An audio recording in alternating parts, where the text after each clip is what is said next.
Riyadus Salihin.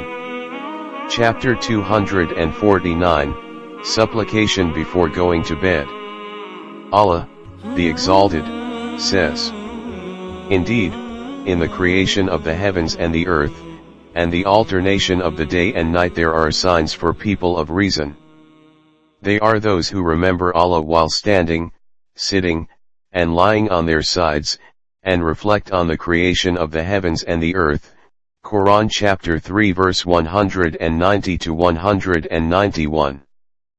Hudhaifa and Abu Dar, may Allah be pleased with him, reported, the Messenger of Allah peace be upon him used to supplicate when he went to bed at night, Bismikallahumma, ahya wa amut, with your name, O Allah, I expire and return to life. Reported in Sahih al-Bukhari. Commentary: every person sleeps at night and gets up in the morning.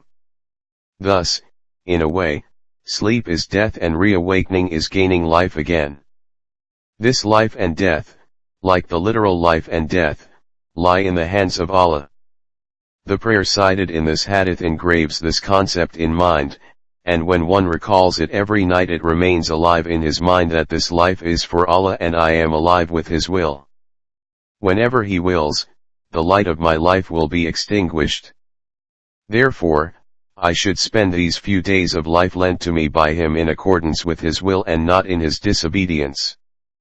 Ali, may Allah be pleased with him, reported, the Messenger of Allah peace be upon him said to me and to Fatima, may Allah be pleased with her, Ali's wife and the Prophet's daughter, when you go to bed, recite, Takbir, Allahu Akbar, 33 times and Tasbih, Subhanallah, 33 times and Tahmid, Alhamdulillah, 33 times. Another narration is, the Messenger of Allah peace be upon him said, recite Tasbih 34 times. Another narration is, the Messenger of Allah peace be upon him said, recite Takbir 34 times. Reported in Sahih al-Bukhari and Muslim. Commentary: it is apparent from the difference in the narrations of this hadith that the aggregate of the wordings has to be 100. For this purpose, one of these invocations should be recited 34 times. It will be quite in order if one recites either of the three for 34 times, because the ahadith on the subject say this number for any of them. In this connection two ahadith have been mentioned by Imam an-Nawawi and the reciting of Alhamdulillah 34 times occurs in an-Nasai. This formula of glorification, praise, and elevation of Allah's name is to be recited after every obligatory salat and before going to bed. Abu Huraira, may Allah be pleased with him, reported, the Messenger of Allah peace be upon him said, when any of you goes to bed, he should shake off, or dust off, his bed sheet because he does not know what might have fallen on it after he had left it. Then he should recite, with your name, my Lord, I place my side, upon the bed, and with your grace I will raise it up. If you withhold my soul, cause me to die, have mercy on it, but if you let it go, let me live, guard it against which you guarded your pious slaves. Reported in Sahih al-Bukhari and Muslim. Commentary: this hadith calls our attention to a very important matter that before going to bed, we must shake off our bed sheet, mattresses, etc., because it is quite possible that some poisonous insect might have passed over it in our absence, and the effects left by it may prove harmful to us. One should recite this prayer after shaking off the bed sheet, mattresses, etc. Aisha, may Allah be pleased with her, reported, whenever the Messenger of Allah peace be upon him went to bed, he would blow upon his hands, recite Al-Muwawwidat, and pass his hands over his body. Reported in Sahih al-Bukhari and Muslim. Commentary: Al-Muwawwidat, the surah which give protection, are the three surah of the Quran which have been mentioned in this hadith. They are so named because the request for granting of protection is made to Allah by means of them.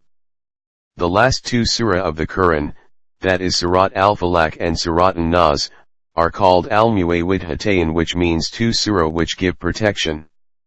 One must recite these surah of the Quran before going to sleep so that one may, on the one hand, follow the practice of the Prophet peace be upon him, and on the other one, finds the protection of Allah. Al-Bara bin Azib, may Allah be pleased with them, reported, the Messenger of Allah peace be upon him said, whenever you intend to go to bed, perform wudu as is done for salat, prayer, and then lie down on the right side and recite, O Allah, I have submitted myself to you. I have turned my face to you, entrusted my affairs to you, and relied completely on you out of desire for and fear of you, expecting your reward and fearing your punishment. There is no resort and no deliverer from hardships, except you. I affirm my faith in your book which you have revealed, and in your Prophet whom you have sent. If you die during the night, you will die in the true religion. Let these words be your last words at night. Reported in Sahih al-Bukhari and Muslim.